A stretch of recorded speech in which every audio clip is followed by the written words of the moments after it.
حدیث کی تقسیم کر دی، یعنی جو سب سے ضعیف ہے، ایسا نہیں ہے تو صحیح، لیکن مان لیجئے ایک ہی راوی ہے تو ایک کے اعتبار سے پہلے ذکر کر دیا غریب کو، اس کے بعد دو راوی ہے، حالانکہ وہ غریب نہیں سمجھے، ضعیف نہیں بولیں گے، وہ مجھ سے بولا گیا لیکن وہ ضعیف نہیں ہے، صحیح حدیث ہے، ٹھیک ہے۔ اسی طرح عزیز جس میں دو راوی ہو، اسی طرح پھر آگے بڑھے تو دو سے زیادہ ہو تو تین بھی ہو سکتی ہے راوی، چار بھی ہو سکتے ہیں، پانچ بھی ہو سکتے ہیں، نہیں سمجھے۔ تو یہ کیا ہے، مشہور اور مستفیض ہے، اور جو ان سے مشہور حدیث مشہور کے راوی سے زیادہ ہوں، اس طرح کے اس کا جھوٹ پر اتفاق کیا ہے، ناممکن ہو، محال ہو، وہ حدیث متواتر ہے۔ دیکھیے فصل الحدیث الصحیح ان کانا راوی ہے واحداً یسمى غریباً، فصل حدیث صحیح اگر اس کا راوی ایک ہو تو اسے غریب کہتے ہیں، کیا کہتے ہیں، حدیث غریب۔ وَإِنْ كَانَ اثْنَيْنِ يُسَمَّى عَزِيزًا، اور اگر دو ہوں راوی تو اس کو عزیز کہتے ہیں، کیا کہتے ہیں، یہ سب ائمہ محدثین کی اصطلاح ہیں، ٹھیک ہے۔ وَإِنْ كَانُوا أَكْثَرَ يُسَمَّى مَشْهُورًا، اور اگر اس دو سے زیادہ ہو تو اسے مشہور کہتے ہیں، اور اسی کا دوسرا نام ہے او وہ مستفیضاً، یا پھر اسے کیا کہیں گے، مستفیض کہیں گے۔ وَإِنْ بَلَغَتْ رُوَاتُهُ فِي الْكَثْرَةِ إِلَىٰ أَنْ يَسْتَحِيلَ الْعَادَةُ تَوَاتُرُهُمْ عَلَى الْكِذْبِ يُسَمَّى مُتَوَاتِرًا، اور کہا کہ اگر اس کی روایت کثرت میں، کیا ہوا، اگر اس کی روایت کثرت میں پہنچ جائے یہاں تک کہ ان کا عادتاً، ان لوگوں کا یعنی کہ ان کثرت کا عادتاً متفق ہونا کیا ہو، جھوٹ پر محال ہو، تو اس کا نام متواتر رکھتے ہیں، کیا رکھتے ہیں، متواتر۔ اب یہاں سے غریب جس کا راوی صرف ایک ہو تو وہ غریب ہے، اس غریب کی دو قسمیں کر رہے ہیں، ٹھیک ہے۔ یسمی الغریب فرداً ایضاً، یعنی غریب کو فرد بھی کہتے ہیں، فرد مطلب واحد، ایک، تو جو ایک سے مروی ہے، ٹھیک ہے نا، غریب کو فرد بھی کہتے ہیں۔ والمراد بکون راوی ہے واحداً کونہ کذالک، تو فرد بولتے ہیں کسے کہا، مراد ایک راوی ہونے سے اس کا ایک ہی ہونا ہے، ٹھیک ہے، کونہ کذالک اس کا ایسا ہی ہونا ہے، مطلب ایک ہی راوی ہونا ہے۔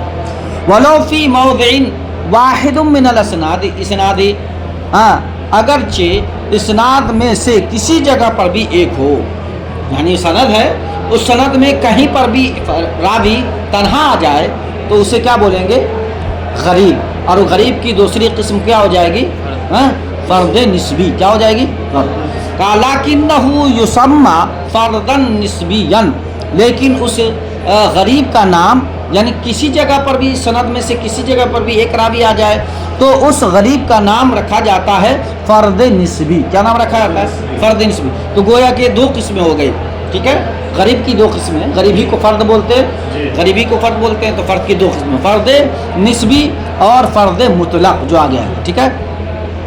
وَإِنْ كَانَ فِي كُلِّ مَوْضِعٍ مِّنْهُ يُسَمَّى فَرْدًا مُطْلق، اور مطلقاً، اور اگر اس جگہ میں سے کئی جگہ پر ہو، تنہا راوی ایک جگہ ہو یا کئی جگہوں پہ ہو ایک ہی راوی، تو ایسی صورت میں اسے فرد مطلق کہا جاتا ہے۔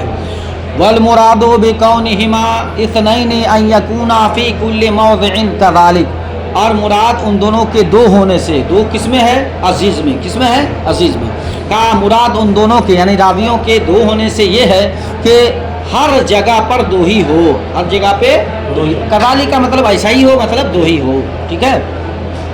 فَإِنْ كَانَ فِي مَوْضِعٍ وَاحِدٍ مَثَلًا لَمْ يَكُنِ الْحَدِيثُ عَزِيزٌ بَلْ غَرِيبًا، تو یہ بات ظاہر سی بات ہے کہ جہاں پر ایک ہو تو غریب ہو جائیں گے حدیث، اور جہاں پہ دو ہو تو وہاں پہ عزیز ہو جائے گی، ٹھیک ہے۔ کہا اگر ان کانا فی موضع واحد، اور اگر ایک ہی جگہ پہ ہو، سمجھ گئے نا، ایک ہی جگہ پر دو راوی تنہا ہو، نہیں سمجھے، تو کہا کہ یہ لم یکن الحدیث عزیز، تو آپ اس حدیث کو عزیز نہیں بولیں گے، بل غریبہ، بلکہ وہ کیا ہو جائے گی، غریب ہو جائے گی، ٹھیک ہے نا، یعنی متن سند حدیث میں اگرچہ تنہا دو بار آ گیا لیکن ایک ہی جگہ پہ ہے تو وہ غریب ہی کہلائے گی۔ وعلی ھذا القیاس، اور اسی پر آپ قیاس کرتے چلے جائیے. اب یہاں سے دوسری بات کا معنی اعتبار الکثرتی فی المشہور ان یکون فی کل موضع اکثر من اثنین. ظاہر سی بات ہے دو ہے تو عزیز ہے نا, اور دو سے زیادہ ہو تب مشہور ہے, دو سے زیادہ ہو تب مشہور. کہا کہ کثرت حدیث مشہور میں کثرت کے اعتبار کا معنی یہ ہے کہ وہ ہر جگہ دو سے زیادہ ہو, ہر جگہ دو سے زیادہ, یعنی دو ہو جائے تو عزیز حدیث ہو جائے گی نا, تو دو سے زیادہ ہو.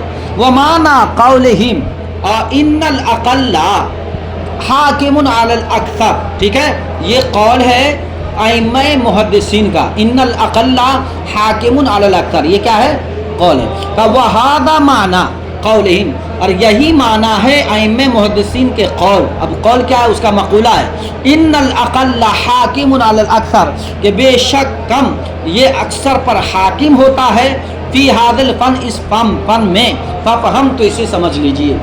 نہیں سمجھے, کہا کہ جہاں جہاں ائمہ محدثین کہیں گے کہ اکثر پر عقل حاکم ہے, مطلب یہی ہوگا کہ دو سے زیادہ ہو تو کیا ہے, حدیث مشہور ہے. ففہم, تو کہا اس میں تھوڑی باریکی ہے, غور سے سمجھ لیجئے. وعلم مما ذکر, یا ذکر, بلکہ ذکر ہی بلیغ ہے, علم مما ذکر, تو کہا معلوم ہو گیا اس سے جو ذکر کیا گیا, یعنی ابھی تک جو گفتگو ہوئی ہے فصل کے بعد, تو اس گفتگو سے یہ معلوم ہو گیا کہ ان الغرابۃ لا تنافی الصحۃ, کہ غرابت یہ صحت کے منافی نہیں ہے, یعنی صحیح حدیث بھی غریب ہو سکتی ہے, صحیح حدیث بھی غریب ہو سکتی ہے. وَيَجُوزُ أَن يَكُونَ الْحَدِيثَ صَحِيحًا, اور یہ جائز ہے کہ حدیث کیا ہو, صحیح غریب ہو, یعنی دونوں کا جمع ہونا ممکن ہے. غریب جس میں ایک سند ہو, جس میں ایک راوی ہو, اور صحیح جس کے شرائط جو ہیں عادل ہونا, ضابط ہونا, جو پیچھے پڑھے ہیں, تام و ضبط وغیرہ, ان شرائط کے ساتھ. تو مطلب یہ ہے کہ ایک حدیث غریب بھی ہو سکتی ہے اور اس کے سارے راوی کیا ہے, عادل, تام و ضبط وغیرہ, یعنی صحیح حدیث کے جو شرائط ہیں اس میں پائے جا سکتے ہیں. تو گویا مطلب یہ ہے کہ ایک حدیث غریب بھی ہوگی اور وہ صحیح بھی ہوگی, یعنی دونوں میں کوئی منافات نہیں ہے. گویا یہ کہہ کے اشارہ کر رہے ہیں کہ کچھ لوگوں کے نزدیک غریب اور صحیح میں فرق ہے, ٹھیک ہے. تو کہا کہ جائز ہے کہ وہ حدیث کیا ہو, صحیح اور غریب ہو. کہیں تو کہا بین یکون کل واحد من رجالہ ثقۃ, بھائی طور کہ اس کے جتنے بھی, اگرچہ ایک ایک ہی ہے لیکن جتنے بھی رجال ہیں وہ سب کیا ہیں, صحیح ہوں, ثقہ ہوں. والغریب قد, اب یہاں سے, اب ہم نے بولا تھا نا کہ یہ اشارہ کر رہے ہیں, اس کا مطلب کہیں اختلاف ہے, ٹھیک ہے. اب بات آ گئی, قد یقع بمعنی شاذ, اور کبھی کبھی شاذ کے معنی میں بھی غریب بولا جاتا ہے, نہیں سمجھے. جو پیچھے شاذ ہے نا, شاذ کس سے بولا, پیچھے تعریف کیا, شاذ وہ ہے جو ثقات راویوں کی مخالفت کرے, جو ثقات راوی کی مخالفت کر جائے. تو ظاہر سی بات ہے جب ثقات راوی کی مخالفت کرے گا تو شاذ جو ہے مقبول نہیں ہوتی ہے. ہاں وہ شاذ مقبول ہے کہ جس کی تائید کسی دوسری حدیث سے ہو جائے, ٹھیک ہے نا. تو گویا شاذ کے معنی میں غریب کا استعمال ہے, شاذ کے معنی میں غریب کا استعمال ہے. وقد یقع بمعنی شاذ, کبھی شاذ کے معنی میں ہوتا ہے شذوذ, شذوذن ہوا من اقسام الطعن, یعنی وہی شذوذ جو طعن کے اقسام میں سے ہے, فی الحدیث, حدیث میں, اس سے پہلے جو گزری ہے, ٹھیک ہے. وهذا هو المراد من قول صاحب المصابیح من قولی هذا حدیث غریب. ابھی تو ہم لوگ وہاں تک نہیں پہنچے ہیں, جیسے ہی ہم لوگ یہ مقدمہ ختم کریں گے نا تو وہ حدیث پاک صاحب مشکات کی شروع ہو جائے گی, صاحب مصابیح کی. اب وہ صاحب مصابیح جو ہے نا, حدیث لانے کے بعد لاسٹ میں کیا کہہ دیتے ہیں, هذا حدیث غریب, هذا حدیث صحیح, هذا حدیث شاذ, نہیں سمجھے. اس طرح کر کے وہ لاسٹ میں کہیں گے. اگر یقین نہ ہو تو پیچھے پلٹ کے دیکھ لیجیے, نہیں آگے پلٹ کے دیکھیے, ہے نہیں. تو اب کہتے ہیں کہ جب بھی یہ کہیں صاحب مصابیح, یا یعنی صاحب مصابیح کا مطلب صاحب مشکات, جب بھی کہیں ہادہ حدیث غریب, تو اس سے مراد وہی شاذ والا معنی ہوگا. کون والا, شاذ والا, صحیح کی اقسام میں سے نہیں, بلکہ شاذ جس میں طعن کیا گیا ہو, جو راویوں ثقہ راوی کی مخالفت کرتا ہے, ٹھیک ہے. لما قال بطریق الطعن, ہاں یعنی انہوں نے طعن کے طریقے پر کہا ہے یہ چیز, ہذا حدیث غریب, اور غریب ہمارا شاذ کے لیا, ٹھیک ہے. اس کا مطلب یہ ہے کہ غریب کبھی کبھی شاذ کے معنی میں بھی استعمال ہو جاتا ہے, نہیں سمجھے. شاذ والی حدیث پر بھی غریب کا معنی غریب کا کی اصطلاح استعمال کر دیتے ہیں، ٹھیک ہے نا. اور لیکن اکثر جگہ پر غریب جو ہے صحیح کی اقسام میں سے. وبعض الناس يفسرون الشاذ بمفرد الراوی من غیر اعتبار مخالفت للثقات، اور کہ بعض لوگوں نے شاذ کی تفسیر کر دی ہے محض ایک راوی سے ثقہ راویوں کی مخالفت کا اعتبار کیے بغیر.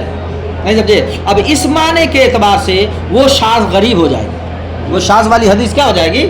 غریب ہو جائے گی. کیوں؟ اس لیے کہ یہاں صرف اس نے کیا اس کا خیال رکھا ہے کہ ایک تنہا کہیں راوی ہو، سند میں ایک ہی تنہا اکیلا کہیں راوی ہو. تو ظاہر سی بات ہے یہی تعریف تو غریب کی تھی، یہی تعریف کس کی تھی؟ غریب کی تھی. اور غریب جو ہے وہ صحیح کی قسم میں سے، غریب جو ہے کس سے؟ صحیح کی قسم سے. تو اب اس معنی میں اگر شاذ کو لیں گے تو شاذ بھی ہو جائے گی صحیح حدیث کی قسم سے. لیکن بعض مفسرین نے ایسا کیا ہے، سب نے نہیں ہے نہیں کہا. بعض مفسرین نے تفسیر کر دی ہے شاذ کی محض ایک راوی کے ذریعے بغیر اعتبار کیے ہوئے ثقات راویوں کی مخالفت کا. کما سبقہ جیسے کہ گزر گیا، یعنی یہ چیزوں کی بحث جو ہے گزر گئی. وَيَقُولُونَ صَحِيحٌ شَاذٌ، دیکھ رہے ہو وہ لوگ کہہ دیتے کیا یہ صحیح بھی ہے اور شاذ بھی. مطلب شاذ کس معنی میں؟ غریب کے معنی میں. کس کے معنی میں؟ جو صحیح کی قسم ہے. اس سے پہلے کیا کہا تھا؟ غریب صحیح غریب، اور یہاں پہ کیا کہہ دیا؟ صحیح شاذ. تو وہ یہ شاذ کس کے معنی میں؟ غریب کے معنی. اور اسی طرح کہہ دیتے ہیں صحیح غیر شاذ، یہ صحیح ہے لیکن شاذ نہیں ہے. ٹھیک ہے. وبهذا المعنى ايضا لا ينافي الصحة، تو کہا یہ معنی بھی صحت کے منافی نہیں ہے. کل غرابت، جیسے کہ غرابت ہے، لیکن غرابت یہ غریب سے غرابت ہے نا. تو غریب جو ہے وہ صحیح کی قسم ہے، لیکن اگر اس غریب کا معنی لے لیں کیا شاذ، تو پھر صحیح کی قسم میں سے. لیکن کبھی کبھی شاذ پر صحیح غریب کا اطلاق کر دیتے ہیں. اچھا، والذی یذکر فی مقام تانے ہوا مخالفت للثقات، جیسے کہ غرابت یعنی وہ جس کا مقام تان میں ذکر کیا گیا ہو اور وہ مخالف ہو ثقات کے. تو گویا کہا کہ ایک تو شاذ وہ ہے جو ثقات راویوں کی مخالفت کرتا ہے، اور ایک شاذ وہ ہے جو غریب کے معنی میں استعمال ہوتا ہے. کس کے معنی میں؟ غریب.